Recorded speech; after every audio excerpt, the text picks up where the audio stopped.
Hello friends, welcome to FM electricals. आप इस video में जानेंगे समझेंगे कि एक इंजीनियर जब साइट पे जाता है तो किस तरह से वर्क इंस्पेक्शन करता है। इससे पहले मैंने 2 वीडियो ऑलरेडी बना दी है, पार्ट 1 और पार्ट 2 आप वीडियो लिस्ट में जाकर देख सकते हैं। जो कंटेनमेंट और केबलिंग रिलेटेड हमने एक वीडियो बनाई है, तो आप जाकर देख सकते हैं। ये हमारा पार्ट 3 है, तो आइए चलते शुरू करते हैं। यहाँ पे देखिए, ये चेकलिस्ट हमने बनाई है वायरिंग डिवाइसेस इंस्टॉलेशन के लिए। वायरिंग डिवाइसेस उसको बोलते हैं जो फाइनल आउटलेट हो, जैसे कि isolator, light switch, sockets, spur units, TP switch, ये सारे वायरिंग डिवाइसेस में आते हैं। जो फाइनल फीचर इंस्टॉलेशन है वही मैं आज आपको बताने वाला हूँ। तो आप इस वीडियो में स्टार्टिंग से इन तक देखें, आपको सारा कुछ क्लियर हो जाएगा कि आखिर कौन कौन सा पॉइंट्स है जो हमें साइट पे जाकर चेक करना चाहिए। तो फर्स्ट पॉइंट है verify that the approved and new material have been used. Same thing है, जो ईच एंड एवरी चेकलिस्ट है उसके जो टॉप में है, ये आपको चेक करना है कि जो अप्रूव्ड मटेरियल है और जो ड्राइंग है वो बराबर होना चाहिए। उसके बाद सेकेंड में है ensure that approved drawing details have been used. Same है, as built marked on the drawing, red mark if required. इसका मतलब ये हुआ कि सॉफ्ट ड्राइंग से हमने वर्क स्टार्ट किया, उसके बाद में देयर आर सम चेंजेस, तो हमने उसे एज बिल्ट में एज बिल्ट जो बनाई है उसके अकॉर्डिंगली बनाई है या नहीं बनाई है। तो अगर नहीं बनाई है तो आपको एक रेड मार्कअप मीन्स आपको वो जो चेंजेस है ड्राइंग में आपको हाईलाइट करना है, उसमें लिखना है कि ये चेंजेस है। अगर ट्रंकिंग ट्रे की रूट है तो आपको उसमें रूट बनाना है। फोर्थ में है check the rating voltage and amps for wiring devices. उसकी जो वोल्टेज एम्प्स जो ड्राइंग में दिया हुआ है वो कितनी है वो आपको मैच करानी पड़ेंगी। फिफ्थ में है ensure the cable wire entry to the enclosure are properly done. इसका मतलब ये हुआ कि जो डीबी, एसएमडीबी या फिर जो वायरिंग डिवाइसेज है उसके अंदर जो वायर गया हुआ है, वायर कनेक्शन है, वो प्रॉपर्ली डन है या नहीं है, अच्छे से किया हुआ है या नहीं है। तो आप विजुअल चेक करके आप इसके टिक लगा सकते हैं। सिक्स्थ में है ensure the proper fixing of glands for incoming and outgoing power cables. Glands की बात आ रही है, ग्लांस को देखना है कि वो किस तरह से फिक्स हुआ है। अगर अच्छी तरह से फिक्स है तो आप टिक लगा दें। सेवेंथ में है check the incoming and outgoing cable lugs crimping. Lugs crimping आपको चेक करना है कि लक्स किस तरह से उसमें लगाया गया है। 8 में है check the outgoing cable wire termination. Wire termination देखना है कि कोई वायर लूज तो नहीं है, आपको विजुअल चेक करना है, फिजिकली चेक करना है, तो आप चेक कर सकते हैं। 9th में है ensure the neutral cable wires are connected in the relevant links. इसका मतलब यह हुआ कि अगर 3 फेज कनेक्शन की जा रही है तो RYB आपको तीनों बस बार में इसका कनेक्शन होगा, red, yellow phase and blue phase. और जो न्यूट्रल केबल है वो न्यूट्रल लिंक में कनेक्ट है या नहीं है वो देखना है। उसके बाद 10th में है ensure the earth cable wire is connected in the relevant link. Same thing है, अर्थ केबल है वो उसकी जो अर्थिंग रेल पट्टी है या टर्मिनल बोल सकते हैं, उस टर्मिनल पे उसका कनेक्शन हुआ है या नहीं हुआ है वो चेक करना है, वेरीफाई करना है। 12th में है check the cable wires are properly arrange. अच्छे से अरेंज ड्रेस्ड है या नहीं है वो देखना है, नाइसली अरेंज्ड है या नहीं है। 13 में है इंश्योर द टैगिंग लेबलिंग। जो टैगिंग और लेबलिंग है वो सही तरीके से उसमें है या नहीं है वेरीफाई करना है। उसके बाद यहाँ पे साइन होगा टेबल पे, साइट इंजीनियर साइन करेगा, QC इंजीनियर साइन करेगा, कंसल्टेंट साइन करेगा, फिर जाकर आपकी जो वर्क्स है वो अप्रूव हो जाएंगी। उसके बाद दूसरा चेकलिस्ट चेक करते हैं। ये चेकलिस्ट लाइट इंस्टॉलेशन के लिए है, inspection checklist for light fixtures. इसमें सेम थिंग है, जो मटेरियल्स है वो सेम ब्रांड का है या नहीं है वो आपको वेरीफाई करना है। उसके बाद वो कोई लाइट, सपोज लाइट फिक्चर है तो वो न्यू होना चाहिए, डैमेज नहीं होना चाहिए, वो आपको चेक करना है। थर्ड में है check if ceiling rose is install properly. Ceiling rose उसको बोलते हैं जब डीबी से वायर पुल करके और जहाँ पे लाइट लोकेशन है वहाँ पे स्लैब में या फिर उसकी जो बॉक्स आती है सीलिंग में उसके बाद वहाँ पे हम लोग विथ फ्लेक्सिबल केबल उसका कनेक्शन करते हैं। तो उसके बीच में हम लोग सीलिंग रोज लगाते हैं। सीलिंग रोज एक टाइप का टर्मिनल बॉक्स समझिए, जिसमें डीबी से आई हुई वायर और फिर वहाँ से केबल एक्सटेंड करके दूसरी टाइप की केबल जो हीट रेजिस्टेंस केबल होती है वो एक्सटेंड करके लाइट में उसका कनेक्शन करते हैं। तो सीलिंग रोज इंस्टॉल्ड है या नहीं है वो चेक करना है। अभी as per electricity rules and regulation अभी सीलिंग रोज की ज़रूरत नहीं है।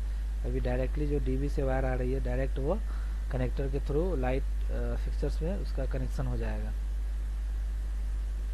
फोर्थ में है check if cabling wiring is ready for termination for light fixtures. इसका मतलब ये जो वायर हमने खींच के रखी है, केबल पुलिंग हो रखी है, वो रेडी है या नहीं है। उससे पहले आपको क्या करना है, उसकी टेस्टिंग हो जाती है, मेगा टेस्ट होती है, कंटिन्यूटी टेस्टिंग होती है। ये सारा कुछ चेक करने के बाद जब सेम केबल आ रही है, कोई प्रॉब्लम नहीं है, तो आप लाइट फिक्सर में कनेक्शन कर सकते हैं। उसके बाद फिफ्थ में है check if the installation is carried out as per the approve drawing and manufacture recommendation. Same thing है, मैन्युफैक्चर का क्या रिकमेंडेशन है और अप्रूव ड्राइंग है, उसके अकॉर्डिंगली इंस्टॉलेशन हुआ है या नहीं हुआ है वो आपको चेक करना है। उसके बाद सिक्स्थ में है ensure light fixtures are properly aimed and correctly positions facing the area to be illuminated. इसका मतलब ये हुआ कि अगर आप काउंटर के लिए लाइट लगा रहे हैं या फिर किसी ट्रेस के लिए आप लाइट्स लगा रहे हैं, तो कि जिस एरिया एप्लीकेशन के लिए आप लगा रहे हैं उस तरफ उसका फोकस है या नहीं है वो आपको चेक करना है, एडजस्ट करना पड़ेगा। सेवेंथ में है ensure that cables are properly connected and terminated inside the terminal connection box. इसका मतलब ये हुआ जो कनेक्शन हो रही है टर्मिनेशन बॉक्स में वो अच्छे से कनेक्टेड है या नहीं है वो देखना है। 8 में है ensure that light switches dimmer switches are installed properly. जो स्विचेज है अच्छी तरह से अलाइंड है या नहीं है, इंस्टॉल्ड है या नहीं है वो देखना है। 9th में आती है ensure that all light fixtures fittings are functionally properly. इसका मतलब ये हुआ कि जो लाइट्स हमने लगाई है वो बराबर ग्लो हो रही है नहीं हो रही है, उसकी इंटेंसिटी लक्स लेवल बराबर है या नहीं है, सारी चीज़ें आपको उसमें चेक करना है। स्विचेज वगैरह ऑपरेट हो रही है या नहीं हो रही है, अगर आप एलसीपी से कनेक्ट किया है तो एलसीपी के थ्रू ऑपरेट हो रहा है या नहीं हो रहा है, सारी चीज़ें आपको इसमें वेरीफाई करना होगा। उसके बाद आप साइन कर दीजिए, साइट इंजीनियर, क्यूसी इंजीनियर और कंसल्टेंट, फिर आपका जो इसके रिलेटेड वर्क है वो अप्रूव हो जाएगा। उसके बाद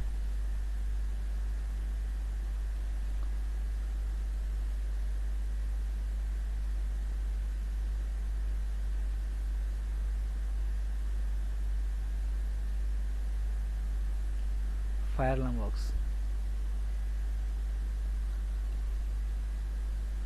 फायर अलार्म उसको बोलते हैं, ये एक सिस्टम है जिसके थ्रू, एक डिवाइस है जिसके थ्रू हम जो एरिया है सारे एरिया में सेंसर लगाते हैं और इन केस ऑफ फायर या स्मोक वहाँ पे जनरेट होती है तो ये जो सेंसर्स लगे हुए हैं जब वो स्मोक या किसी हीट को सेंस करते हैं तो अलार्म क्रिएट होता है। उस अलार्म के ज़रिए लोग उस बिल्डिंग या टावर से बाहर निकल जाते हैं और टाइम रहते हम जो है उस आग को ख़त्म कर देते हैं, बुझा देते हैं। तो ये एक तरह से टाइम सेविंग है और नोटिफिकेशन के लिए हम यूज करते हैं। तो इसका भी एक चेकलिस्ट है, checklist for fire alarm system work. इसमें भी सेम थिंग है, सेकेंड फिक्स इंस्टॉलेशन है जो केबलिंग के बारे में आती है, उसके बाद फाइनल फिक्स इंस्टॉलेशन है, उसके बाद टेस्टिंग कमीशनिंग है। तो 1 बाय 1 बताएंगे आपको।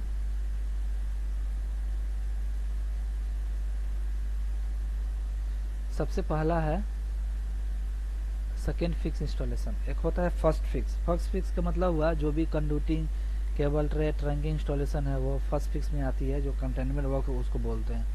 सेकेंड में आता है सेकेंड फिक्स इंस्टॉलेशन, इसमें केबलिंग वर्क किया जाता है। तो फायर अलार्म सिस्टम के लिए किस टाइप का केबल यूज करते हैं वो सारी चीज़ें इसमें चेक करना है।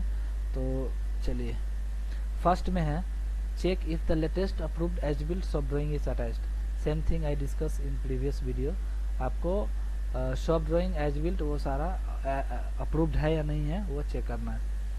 उसके बाद सेकेंड में आती है check if the material used in the installation is as per the approved material technical submittal.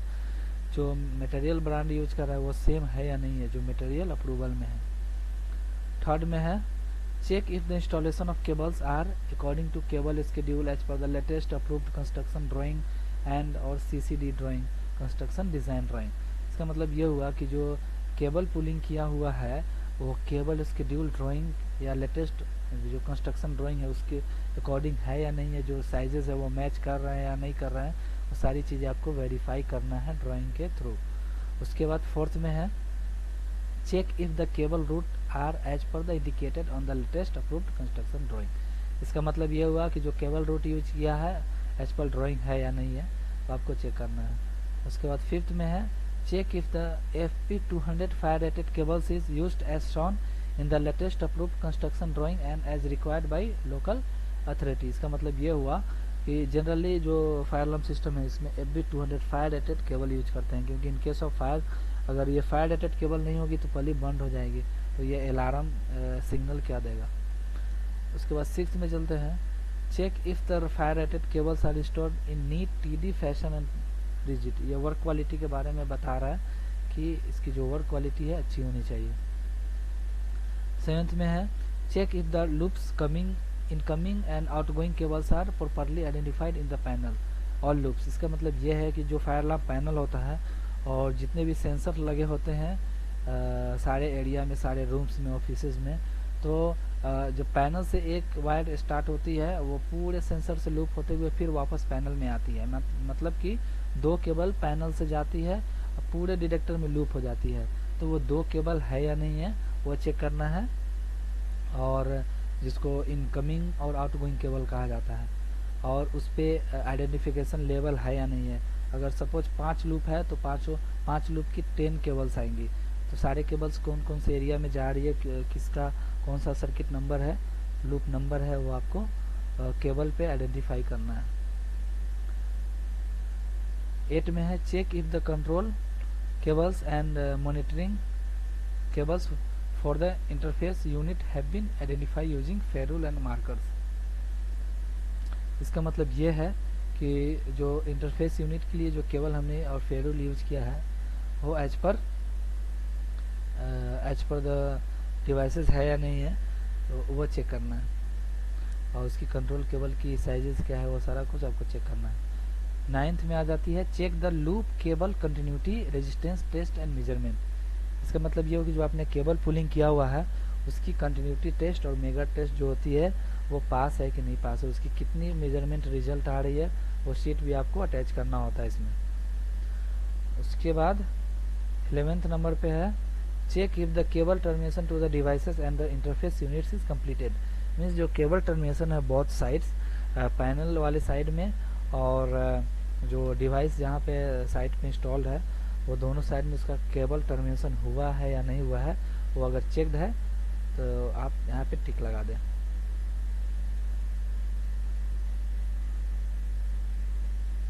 Earthing cable है या नहीं है वो भी देखना है। Check if the dedicated power supply circuit is provided for the panel. इसके लिए specially unswitch spur unit provide किया जाता है पैनल के लिए, फायर अलार्म पैनल के लिए, तो वो है या नहीं है वो भी चेक करना है। फाइनल फिक्स इंस्टॉलेशन में आती है check if the latest approve IFC drawing is attach. Same thing, आपको ड्राइंग वेरीफाई करना है, उसमें मटेरियल ब्रांड वेरीफाई करना है। उसके बाद जो QCD डॉक्यूमेंट है, जो ड्राइंग है वो मैच कर रहा है या नहीं कर रहा है वो देखना है आपको। उसके बाद जो MCP है और जो बेल है उसकी जो करेक्ट हाइट है या नहीं है, या फिर बीच में कोई ऑब्स्ट्रक्शन नहीं है, ताकि इन केस ऑफ फायर इजिली जो कोई भी है जाकर उसका बटन जो है दबा दे ताकि फायर सिग्नल मिल जाए, अलार्म बज जाए। तो उसके लिए जो एक्सेस है वो बिल्कुल क्लियर होना चाहिए, और इमिडिएटली कोई भी है शॉर्ट डिस्टेंस होना चाहिए near the door, so easily कोई भी जाकर ब्रेक ग्लास लिफ्ट कर दे in case of fire. 5th में है चेक इफ द स्मोक और heat detectors are installed according to the area of application. इसका मतलब ये हुआ कि जो स्मोक डिटेक्टर है, जिसको सेंसर बोलते हैं, जो स्मोक या फायर या हीट डिटेक्टर हीट को सेंस करता है, स्मोक डिटेक्टर स्मोक को सेंस करता है, तो ये जो है एरिया ऑफ एप्लीकेशन के थ्रू इंस्टॉल्ड हुआ है या नहीं हुआ है, इसका मतलब ये हुआ कि जो पेंट्री एरिया, किचन एरिया, वहाँ पे हीट ज़्यादा होती है। अगर ज़्यादा से ज़्यादा हीट हुआ तो वहाँ पे हीट डिटेक्टर लगाएंगे। स्मॉल डिटेक्टर है तो स्मॉल डिटेक्टर रूम के लिए, ऑफिसेस के लिए, हॉल्स के लिए स्मॉल डिटेक्टर लगाते हैं। उसके बाद 6th में है check if the module interfacing connection is terminated. इसका मतलब मॉड्यूल इंटरफेस का मतलब ये हुआ कि जैसे FCU है, कोई भी AC है, तो इन केस ऑफ फायर वो AC बंद होना चाहिए ऑटोमेटिकली। तो उसके लिए इंटरफेस यूनिट लगाते हैं जो इन case of fire automatically AC या फैंस जो भी है उसको ऑटोमेटिकली शट डाउन कर देगा। तो इंटरफेसिंग मॉड्यूल इंस्टॉल्ड है या नहीं है, उसका केबल ट्रांजिशन हुआ है या नहीं हुआ है, वो आपको चेक करना है। उसके बाद 7th नंबर पे है check if the isolator module is provided in every 20 number of devices of each loop circuit. इसका मतलब ये हुआ कि अगर एक लूप में 100 या 20 प्लस डिटेक्टर है, अगर आप बिटवीन कुछ डिटेक्टर्स का मेंटेनेंस करना है तो आपको पूरे लूप को आइसोलेट करना पड़ेगा। तो उसके लिए क्या है, एवरी 20 डिवाइसेस पे हम एक आइसोलेटर मॉड्यूल लगाते हैं। तो उससे क्या होता है कि पर्टिकुलर जो आइसोलेटर मॉड्यूल है ना, उसके बीच का जो डिवाइसेज है उसको आप शट डाउन कर सकते हैं, आइसोलेट कर सकते हैं, डिसेबल कर सकते हैं। तो उसी लूप में जो अदर एरिया का जो डिटेक्टर है उसमें आपको वो एक्टिव रहेगा, इसमें कोई प्रॉब्लम नहीं होगी। तो आइसोलेटर मॉड्यूल इसलिए लगाते हैं आइसोलेट करने के लिए। उसके बाद 8 नंबर पे है check if the fire telephone set is placed with clear access. Fire telephone वहाँ पे है या नहीं है वो भी देखना है। 9th में है check if the loud speaker is placed to the correct location. Loud speaker जो साउंडर स्ट्रोब है वो करेक्ट लोकेशन पे है या नहीं है एज पर द ड्राइंग, वो आपको चेक करना है। 10th में है check if all devices are mounted securely fixed and identified properly. इसका मतलब ये हुआ कि जितने भी डिवाइसेज लगा हुआ है वो अच्छे से फिक्स किया हुआ है या नहीं है। 11 में आती है check if the spacing of seating of detectors comply with the regulation. इसका मतलब ये हुआ कि बिटवीन द टू डिटेक्टर जो मैक्सिमम जो रेंज है इसकी 9 मीटर आती है इसकी डाया। तो बिटवीन द डिटेक्टर आपको 9 मीटर की गैप होना चाहिए। अगर इससे ज़्यादा गैप है तो वो आउट ऑफ रेंज हो जाएगा। तो आपको इन सब चीज़ों को देखना है, वेरीफाई करना है। उसके बाद आती है बात टेस्टिंग कमीशनिंग की, इसको किस तरह से हम टेस्ट करें। तो टेस्ट रिपोर्ट में आती केबल की जो टेस्ट रिपोर्ट है वो कंटिन्यूटी और इंसुलेशन ऑफ केबल्स वो चेक किया जाता है, मेगर रिपोर्ट जिसे बोलते हैं। तो वो चेक हुआ या नहीं हुआ है वो अटैच करना होता है इसमें। उसके बाद सेकेंड में है check if control cables monitoring modules cables and all loops incoming outgoing at identification level is complete. Means जितना भी केबल पुल्ड है सब में आइडेंटिफिकेशन लेवल लगा हुआ है या नहीं लगा हुआ है वो आपको चेक करना है। 3rd नंबर पे आती है check if the dedicated power supply of panel is healthy. Means जो पैनल के लिए जो पावर सप्लाई है वो एक्चुअल जितना चाहिए उतना है या नहीं है वो आपको चेक करना है। उसकी rating of breaker, wire sizes, किस टाइप की वायर यूज हुआ है, वो सारा चीज़ आपको इसमें चेक करना है। उसके बाद 4th में आती है check if the manual call points operate and give correct zonal alarm and indication on the panel. इसका मतलब ये हुआ कि जब मुझे टेस्टिंग करना है तो कोई भी MCP पैनल है, जो MCP जो बॉक्स है उसमें जब ब्रेक ग्लास को लिफ्ट करेंगे तो अलार्म रेज करेगा। तो वो ऑपरेट हो रहा है या नहीं हो रहा है वो आपको चेक करना है। उसके बाद जो पैनल में डिस्प्ले हो रही है वो पैनल में प्रोग्राम किया जाता है, जिस एरिया का जो डिटेक्टर है उस डिटेक्टर नंबर और वो कौन सा लोकेशन में वो पैनल में शो होता है। तो उस डिटेक्टर में कोई भी स्मोक या फायर जब सेंस होगा तो पैनल में लोकेशन के साथ कौन सा डिटेक्टर नंबर है, लोकेशन वो पूरा शो होता है। तो इजीली पता कर सकते हैं कि कहाँ पे फायर हुआ है, तो वो भी चेक करना है। साउंडर विथ फ्लाशर, वो उसकी जो साउंड है वो बराबर है या नहीं है वो भी चेक करना है आपको। जब अलार्म बजती है तो साउंडर से जो जितनी आवाज़ आनी चाहिए वो है या नहीं है आपको चेक करना है। Check if the alarm bells operate with a sound level of 85 dB at 3 metre. 3 metre distance पे अगर मिनिमम 85 dB आ रही है तो ये करेक्ट है। ये बहुत ही इम्पोर्टेंट पॉइंट है, आपको याद कर लेना चाहिए। Check if the alarm bells at exterior of the building operates. इसका मतलब ये हुआ कि अलार्म बेल्स जो आउटसाइड ऑफ द बिल्डिंग है वो भी चेक करना है अगर लगा हुआ है तो। उसके बाद check if the fire telephone gives correct zonal indicator and its operation upon lift up. Lift के पास जो टेलीफोन फायर टेलीफोन लगा हुआ है वो कौन सा फ्लोर में से उसकी कॉल आ रही है, वो डिटेल शो हो रहा है या नहीं हो रहा है, वो भी आपको चेक करना है। 9th में है check if the sensitivity of the heat small detector are correct set. उसकी जो सेंसिटिविटी है वो आपको पैनल से पता चल जाएगा। Check if the heat detectors are actuated when subjected to an in situation test and give correct zonal alarm and indication on the control panel. Control panel भी इसका भी इंडिकेशन आपको चेक करना है।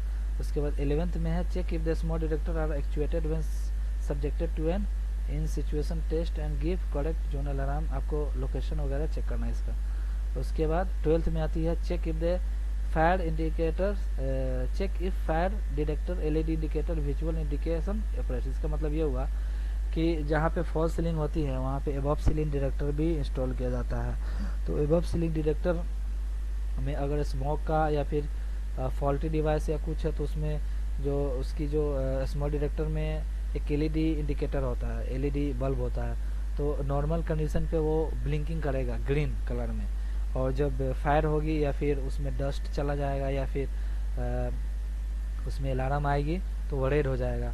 तो एबव सीलिंग तो आप नीचे से देख नहीं सकते हैं क्योंकि वो क्लोज होगी, तो उसके लिए ऊपर से कनेक्शन करके और सीलिंग में आप एक एलईडी इंडिकेटर लगा दिया जाता है, तो वो भी ऑपरेट हो रहा है या नहीं हो रहा है वो चेक करना है। ग्राउंड फ्लोर आपको चेक करना पड़ता है, ग्राउंड फॉल्ट पैनल में होता है वो इंडिकेशन वो ऑफ होना चाहिए। शॉर्ट सर्किट फॉल्ट चेक करना है आपको। आइसोलेटर मॉड्यूल डिसेबल करके चेक करना है कि वो डिसेबल होता है कि नहीं होता है। उसके बाद check if the interface module operates according to third party system requirement. जैसे मान लीजिए एसी को बंद करना है इन केस ऑफ फायर, तो वो बंद हो रहा है या नहीं हो रहा है वो भी चेक करना है। उसके बाद 18 में है check if the monitoring module give indication on the panel open activation. अगर आपने मॉनिटरिंग मॉड्यूल लगाया है जैसे कोई दूसरा पैनल है उसका फॉल्ट स्टेटस या फिर उसमें जो भी प्रॉब्लम आती है वो चेक करने के लिए पैनल में आपको इंडिकेशन आ रही है कि नहीं आ रही है वो भी चेक करने के लिए आप चेक कर सकते हो। उसके बाद 19 में है check if the mimic panel and its zonal indication operate. इसका मिमिक पैनल उसको बोलते हैं जैसे फायर पैनल के साथ साथ एक पैनल लगा हुआ होता है जिसमें पूरे फ्लोर की एरिया की एक प्लान लेआउट होती है, और उसमें जहाँ जहाँ पे स्मोक डिटेक्टर सेंसर लगा हुआ है ठीक ड्राइंग में उसी लोकेशन पे एलईडी बल्ब लगा हुआ रहता है। तो जिस रूम में जिस लोकेशन पे फायर होगी ना वो इस मिमिक पैनल के जो ड्राइंग है उस एरिया में एलईडी बल्ब जो है ना वो ग्लो करने लगेगा, तो आप इजीली फाइंड कर लेंगे कि इस एरिया में फायर हुआ है, तो वो भी आपको चेक करना है। उसके बाद 20 में आती है चेक कि panel indicates normal working condition. Panel normal working condition show हो रहा है या नहीं हो रहा है वो आपको चेक करना है। 21 में check if all the indicating lamps are functional. जितने भी लैंप्स जितने भी बल्ब जो पैनल के अंदर दिए हुए हैं फॉल्ट्स के लिए अलग है, ग्राउंड फ्लोर्स के लिए ग्राउंड फॉल्ट के लिए अलग है। उसके बाद मतलब जितने भी उसमें ऑप्शन दिए हुए हैं फंक्शन दिए हुए हैं सारे एलईडी लैंप्स जल रहे हैं कि नहीं जल रहे हैं वो आपको चेक करना है। 22 में है चेक इफ अलार्म और fault reset switches operate properly. ये भी आपको चेक करना है। 23 में है check if the fire escape strategy is incorporated in the sequential operation. जो उसकी रिक्वायरमेंट है जो प्रोसीजर है उस हिसाब से ऐसा हो रहा है या नहीं हो रहा है वो आपको चेक करना है। 24 में है check if the voice evacuation has bilingual messages in English and Arabic. अगर आप गल्फ कंट्री में टेस्ट कर रहे हैं तो आपकी जो मैसेज अनाउंसमेंट मैसेज है जैसे बहुत बड़ा बिल्डिंग है उसके अंदर फायर आ गया तो उसके लिए अलग से इवैक्यूएशन स्पीकर लगा हुआ रहता है, उसमें दोनों लैंग्वेज में वो मैसेज दे रहा होता है कि आप इस बिल्डिंग को जल्दी से खाली कर दें, यहाँ पे फायर हो चुका है, आप इस रास्ते से, वहाँ पे एग्जिट लाइट लगा हुआ रहता है, जो एग्जिट लाइट को फॉलो करते हुए आप बाहर निकल सकते हैं। तो ये अनाउंसमेंट जो है इंग्लिश और अरेबिक दोनों में हो रही है वो आपको चेक करना है। उसके बाद 25 में है check for the BGM AM FM functional as per the project requirement. जैसे BGM है, बैकग्राउंड म्यूजिक, जैसे फायर हुआ तो बैकग्राउंड म्यूजिक बंद होना चाहिए। तो ये सारी चीज़ें आपको चेक करना है। 26 में check for the volume control function, अगर कोई वॉल्यूम कंट्रोल है तो आप चेक कर सकते हैं।